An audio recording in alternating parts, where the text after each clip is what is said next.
Hello friends, welcome back to my YouTube channel. মই অনুৰাগ শৰ্মা আপোনালোক সকলোকে পুনৰবাৰ স্বাগতম জনাইছো মোৰ YouTube চেনেলটোলৈ।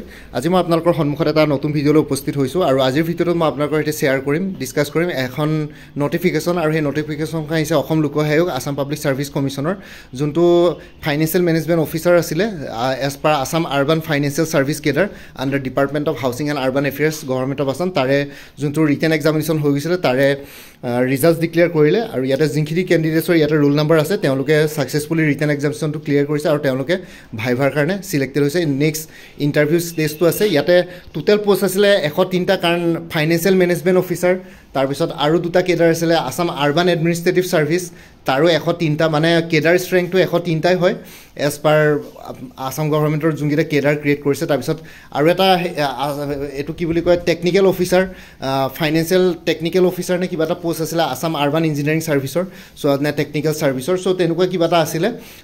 কেইদিনমানৰ আগতে তাৰো ৰিজাল্ট দিছিলে আজি 2-3 দিনৰ আগতে। তো আজি ফাইনেন্সিয়েল মেনেজমেন্ট অফিচাৰ ৰিজাল্ট দিছে 103টা পোষ্টৰ এগেইনষ্টে 1:3 ৰেচিঅ'ত ইণ্টাৰভিউ কাৰণে কল কৰা হৈছে। ইয়াতে যদি আপোনালোকে লিষ্টখন যদি কাউণ্ট কৰে তেনেহ'লে 318 জন কেণ্ডিডেটছক ইয়াতে সিলেক্ট কৰা হৈছে। মানে এনে 103টাৰ এগেইনষ্টে 309 জন হ'ব লাগে কিন্তু 9 জন এক্সট্ৰাকে আছে মানে এইটো কাৰণে কাৰণ ইয়াতে আপোনালোকৰ কিছুমানৰ মেবি মাৰ্কছ একে সমান হ'ব লাগে হৈছে চাগে ইকুইভেলেন্ট মাৰ্কছ পাইছে।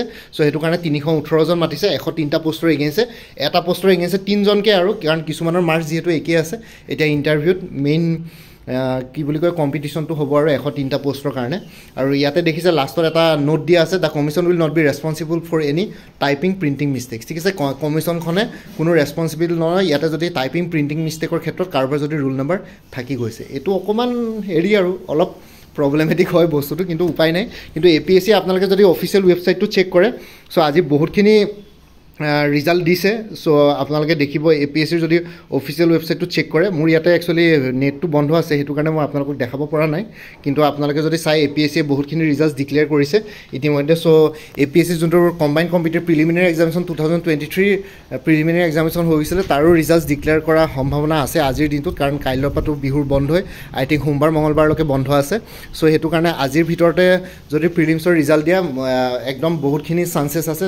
আজি 7টামান বজালৈকে চান্স থাকে আৰু 7টা বজাৰ পিছত জেনেৰেলি APSCয়ে আগতে দিছিলে কিন্তু আজিকালি জেনেৰেলি ৰিজাল্ট ডিক্লেয়াৰ নকৰে। আপোনালোকে 7টা বজালৈকে APSC ৱেবছাইটটো ৰিফ্ৰেছ কৰি থাকিব তাৰ ভিতৰতে ৰিজাল্ট ওলোৱাৰ সম্ভাৱনা থাকিব। তাৰ মাজতে মই যদি কিবা আপডেট পাওঁ মই নিশ্চয় জনাম কিন্তু কেনেবাকৈ মই ধৰক কিবা কামত বিজি থাকিলে কেতিয়াবা ৱেবছাইটটো চেক নকৰিলে নেদেখিব পাৰোঁ।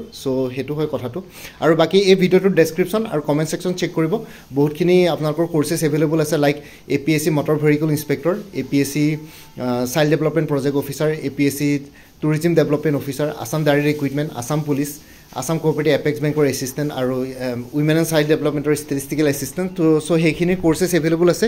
সেই কোৰ্চসমূহ এই ভিডিঅ'ৰ ডেছক্ৰিপশ্যন আৰু কমেণ্ট ছেকশ্যনত দিয়া আছে।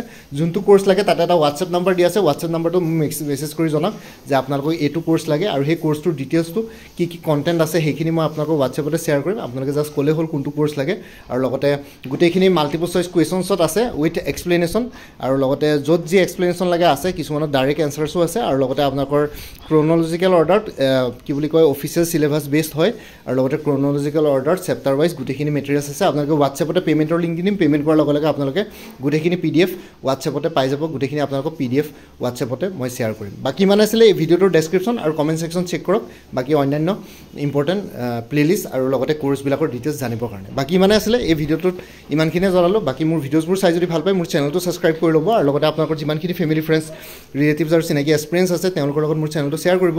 লগতে কিবা যদি ডাউট থাকে তেতিয়াহ'লে কমেণ্ট ছেকশ্যনত নিশ্চয় জনাওক। মই আপোনালোকৰ ডাউটছবিলাক ক্লিয়াৰ কৰিবলৈ চেষ্টা কৰিম কমেণ্টৰ থ্ৰুৱেদি। বাকী ইমানে আছিলে আজিৰ ভিডিঅ'টো ইমানতে সমাপ্ত কৰি আপোনালোক সকলোৰে পৰা বিদায় ল'লোঁ। কাইলৈ পুনৰ এটা নতুন ভিডিঅ'লৈ আপোনালোকৰ সন্মুখত উপস্থিত হ'ম। তেওঁলোকে ভালকৈ প্ৰিপেৰেশ্যন কৰি থাকক। সকলোৱে অল দি বেষ্ট থাকিলে। Bye and take care friends. Bharat Mata কি জয়, জয় আই অসম।